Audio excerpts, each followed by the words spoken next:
Alright guys, we are almost done with Conics. Finally, I feel like it's been going on forever. Between spring break and then all this remote learning, and we've been doing it a while. So the last thing we're going to talk about are parabolas, just parabolas not centered at the origin. So just to remind you, right, a parabola was a shape where every point on the graph was equidistant from a point outside the graph and a line, right? So up every point on that graph was the same distance to that point as it was to a line, but it was a vertical line straight down. All right, so if you remember, the equations we've looked at were x squared equals 4py, and those were parabolas that were facing upwards or downwards when x was squared. The way we would get, right, a downward facing parabola is if there were a negative in front of the x. Okay, so it can be positive or negative in front of the x. The negative will cause it to face down. If there's no negative in front of the x squared, the parabola is going to face up. And then we also had y squared equals 4px, and that took the shape of this if y were positive, okay, or if there weren't a negative in front of the y squared, or it would look, it should be more of a u, not a v, right? It should be a U shape, or if there's a negative in front of the y squared, it would face to the left, okay? So there were our basic graphs. So again, much like we've done so far, we're going to have h and k if we wind up shifting the origin. So we would have something like x minus h squared equals 4p y minus k.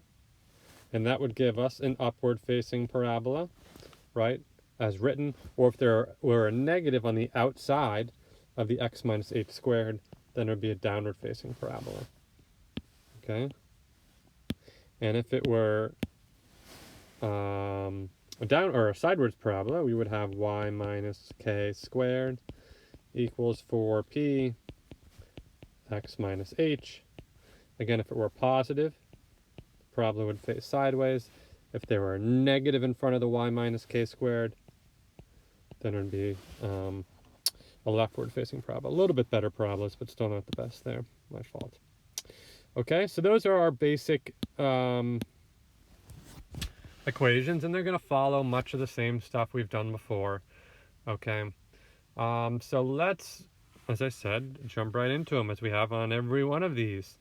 So it gives us an equation that says find the focus, the directrix, the vertex, and graph the following equation. So we're starting out with a pretty basic one, and it's probably been a few days since you probably thought about parabolas and graphing them, so we'll go slow.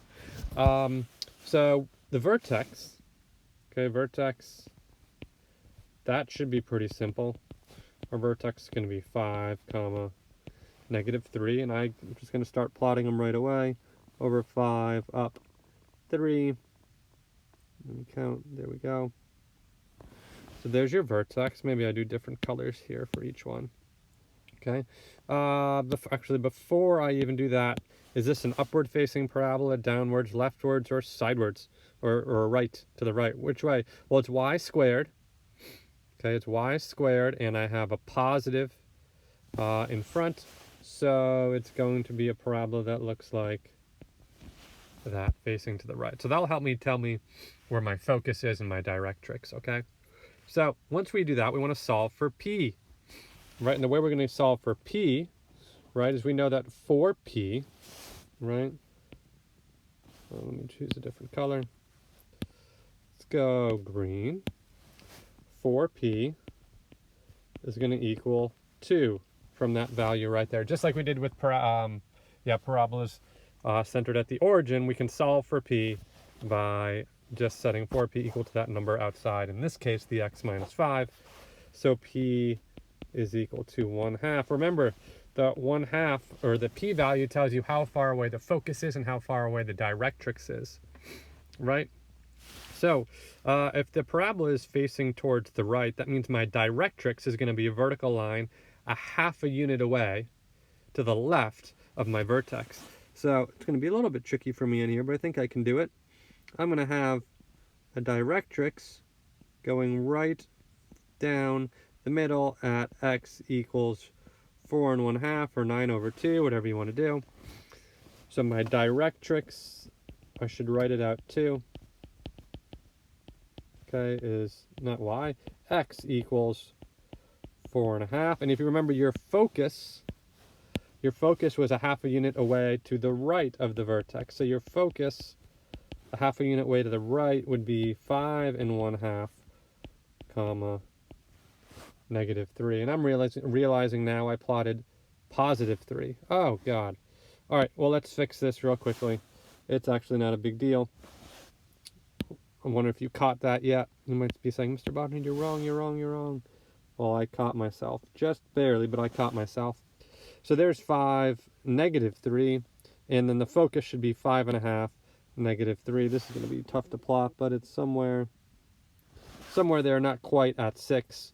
You can see that little dotted yellow line. Okay, so I wrote the focus, and now it's all you have left to do is create your parabola. So it's going to be a sidewards parabola that goes through that vertex that looks like that. So I'm actually looking at my solutions on Canvas. You do happen to go back and look at the solutions on Canvas for this. I made the same mistake. I plotted it up 3, but everything else is the same, at least in relationship to each other, okay? So that is the first one. I don't think too bad. Okay, I don't think too bad. But let's take a look at one more kind of trickier one before I let you guys go and kind of work on your own, okay? Let's take a look at B. It says y equals 1/4, parentheses x squared minus 2x plus 5. That does not look like in the form I'm used to. Okay, we're used to having the x squared by itself.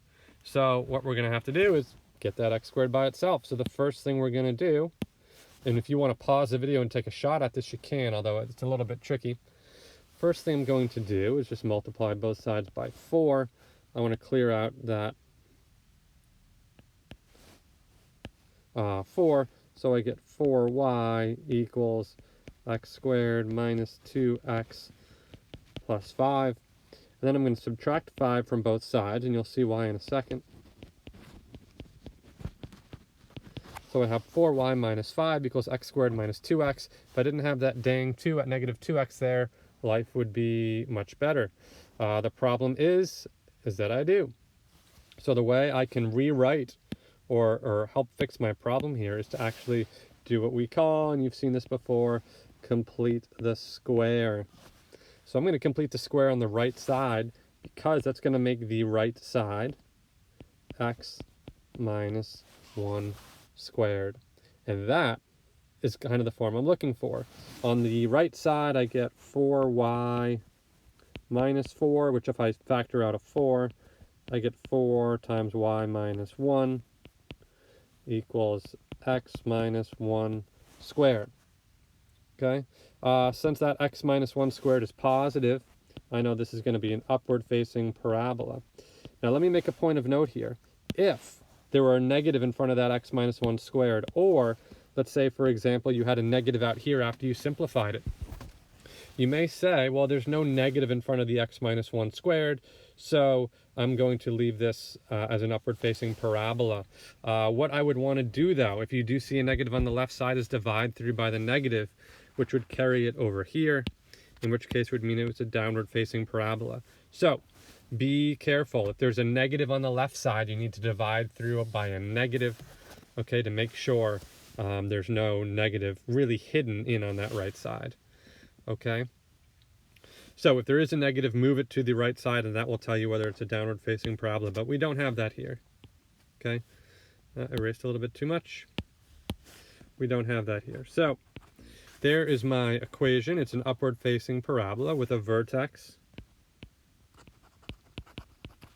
at 1, 1. Okay. My directrix is going to be, I have to solve for p first. So the p value is, I'm going to do 4p equals 4, which means p equals 1, which means my directrix, let me plot my vertex first, and it might be easier to see. There's your vertex. So my directrix is going to be 1 below that. Did I spell that right? Directrix. No, I had it right the first time. Your directrix is going to be 1 below, a horizontal line below that, so y equals 0. we have y equals 0. And then my focus is going to be 1 above that. So 1 above 1, 1 is 1, 2. So there's your focus. And now I can make my parabola. It's an upward facing parabola that looks like that. And that's all there is to it. So yeah, be careful here, because that's going to show up in one of the problems right here, or actually I guess right here. Okay, when you're determining whether it's an upward facing parabola or a downward, or whether it's a left or right facing parabola, just make sure there are no negatives lingering on the other side. Okay, make sure there are no negatives lingering on the other side. I guess I might say that the side without the x squared shouldn't have a negative in front. So if it does, and you divide through by a negative and it moves that negative to the right side, or where the squared term is, that will tell you that you have one of the parabolas facing in the other direction. All right, so work that through. Again, I'm going to tell you one of the two, C or D or both, are going to have negatives in front, which means it's going to be a downward or a leftwards facing parabola. So let's do this for homework. Why don't you do, let's make sure, let's all do the same thing. Why don't you guys do D, and if you want to do C as well, you can do C. Do D and then any of the home problems under the homework. Okay, so D and the problems under the homework, and then we'll take questions, and then we'll review for the skills assessment after that next class.